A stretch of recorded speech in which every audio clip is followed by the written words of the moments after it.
Hi guys, welcome to my channel for another video. If you have not seen my previous video, so please check the description and click on the link to see the video. Hello friends, in our previous video, we did able to build this order detail page. In this video, what we are going to do, we'll go ahead and implement a function to update the status.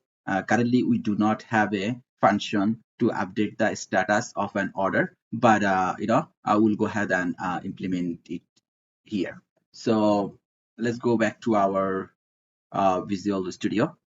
Here is our Visual Studio and it is running. So if you see, if I click on update status, right, it will tell me that we do not have this function under our order controller. So we'll go ahead and implement this. But before we do that, we'll go ahead and create a static class. That class will contain the status properties. What I mean, let's say we have a status for in process, right? We're going to have a properties for in process. We're going to have a property for pending. We're going to have a property for canceling. Okay, so to do that, I'll go and stop the Visual Studio here, make it bigger, click on Solution Explorer. Here you see we have a utility folder. Under utility folder, we'll go ahead and create that class,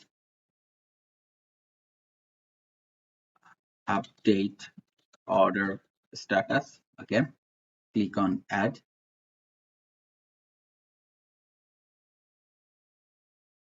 and then I'll copy the properties and paste it here. Okay, so these are all the properties that we will use to update the order status. Let's go back to our order controller. So here we'll go ahead and create a action function. The name is in process. Okay, so let's just copy this. All right, I'll put copy and change this name to in process.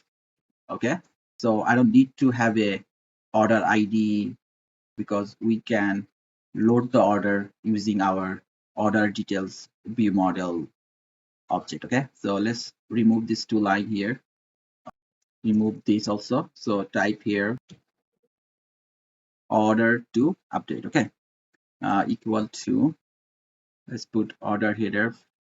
I'll have first or default u goes to u dot id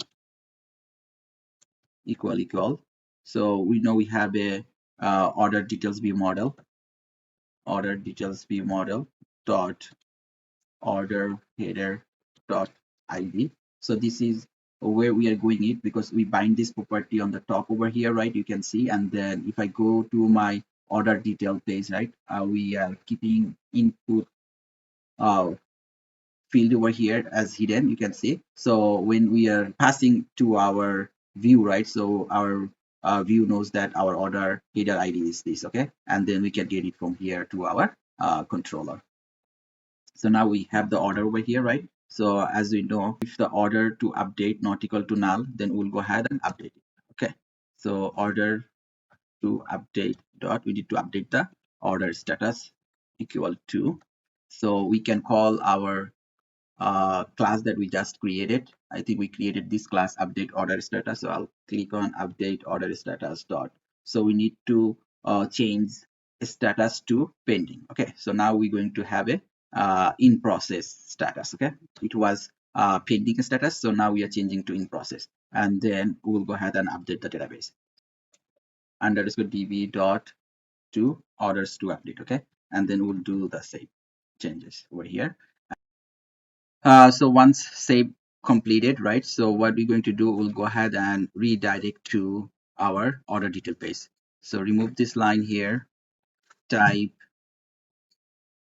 redirect to action. Okay, type here order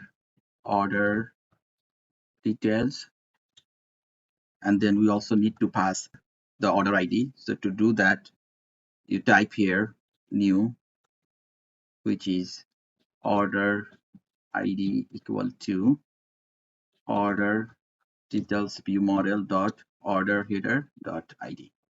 All right, so we'll go ahead and click run.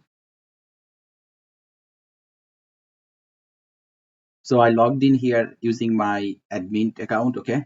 So I'll go ahead and check the order history. So you do see we have orders from different user, and it loaded all over here with the status. So currently all the orders from this order history is on pending. So I'll go ahead and update one. Okay. So here you do see Onu Hossain, the pay status is pending. Click on it. All right. Click on OK.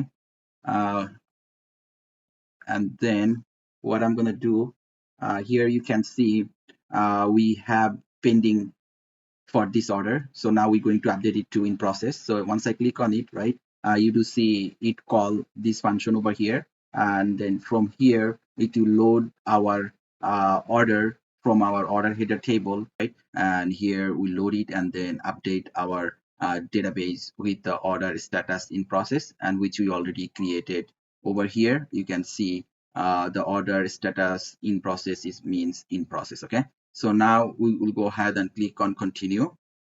So once I click on continue, you can see we redirecting this to our order detail function again with the order ID. You can see the order ID is 1027. Okay. So now I'll go ahead and click on continue. So now you can see our order status got updated to shipped, right? So we were able to update our order. So if I go back to our order history table, now you can see our order status was pending. Now it is on in process. Okay. So if I go back to our order details again, so friends, you can see our next status is shipped. If user click on this button, right, we want show an alert to user to enter carrier and tracking number if this two field is empty, right? Because this two field is required in order to change the status. So in our next video, we'll go ahead and implement a JavaScript function which will pop up with an alert saying that please enter carrier and tracking ID in order to proceed. Okay. Thank you for watching the video. See you in the next tutorial. Please do share, like, and subscribe the channel. Thank you. Bye.